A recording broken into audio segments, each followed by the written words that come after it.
नमस्कार, मैं पंकज पांडे, देख रहे हैं आप न्यूज़ 11 भारत। और आज रोज शाम 6 बजे तक की सभी छोटी बड़ी अहम खबर लेकर बढ़ते हेडलाइंस के बाद खबरों की ओर एक बड़ी खबर से बुलेटिन की शुरुआत। रांची से बड़ी खबर, बिल्डिंग बायलॉज मामले में झारखंड हाईकोर्ट में सुनवाई हुई है। न्यायाधीश एस चंद्रशेखर और रत्नाकर भेंगरा की खंडपीठ ने सुनवाई की है मामले पर। अदालत ने अब तक लंबित बिल्डिंग बायलॉज का ब्यौरा मांगा है।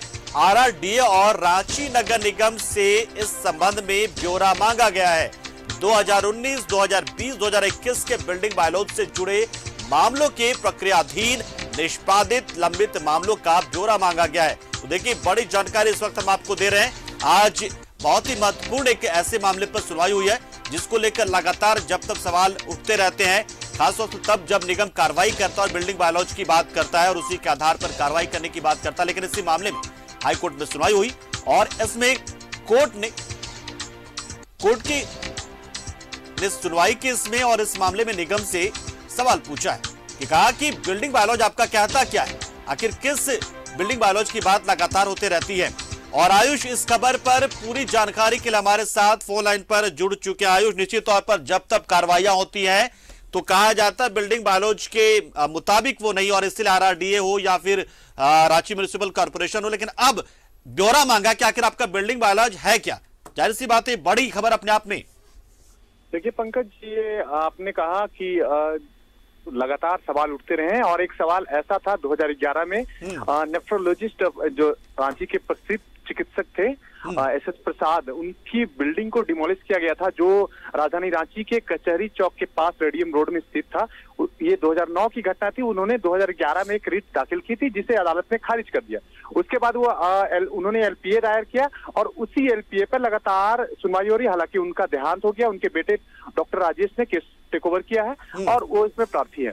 आप आज समझिए, आज जो अदालत में सुनवाई हुई है, जस्टिस एस चंद्रशेखर और जस्टिस रत्नाकर भेंगरा की खंडपीठ ने इस पूरे मामले पर सुनवाई करते हुए आरआरडीए और रांची नगर निगम को उनके लंबित मामला है उनका ब्यौरा मांगा है। मतलब अब तक 2001 से लेकर 2022 तक का पूरा ब्यौरा मांगा है कि किन किन मामलों में लंबित है।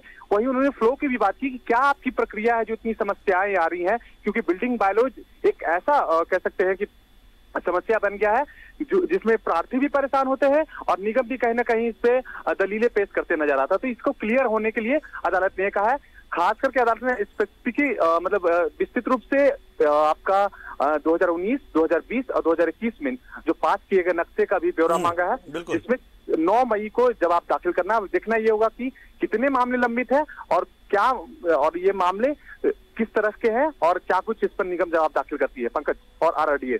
बिल्कुल बिल्कुल आयुष, बहुत बहुत शुक्रिया। तो निश्चित तौर पर ये एक बड़ी खबर अपने आप में, जिसमें आरआरडीए और आरएमसी से पूछा गया कि आपका बिल्डिंग बायलॉज आखिर कहता क्या है, जिस बिल्डिंग बायलॉज को लेकर आप लगातार कई तरह की कार्रवाइयां करते हैं। किसी को छूट मिल जाती है पहुंच के आधार पर और किसी को आप तबाह कर देते हैं। तो इस मामले में हाईकोर्ट की खंडपीठ ने सुनवाई की है और बिल्डिंग बायलॉज पर 2019, 2020, 2021 में क्या क्या कार्रवाइयां हुई है और क्या क्या नहीं हुई है, वो तमाम चीजों का ब्यौरा मांगा गया है। ये बड़ी खबर।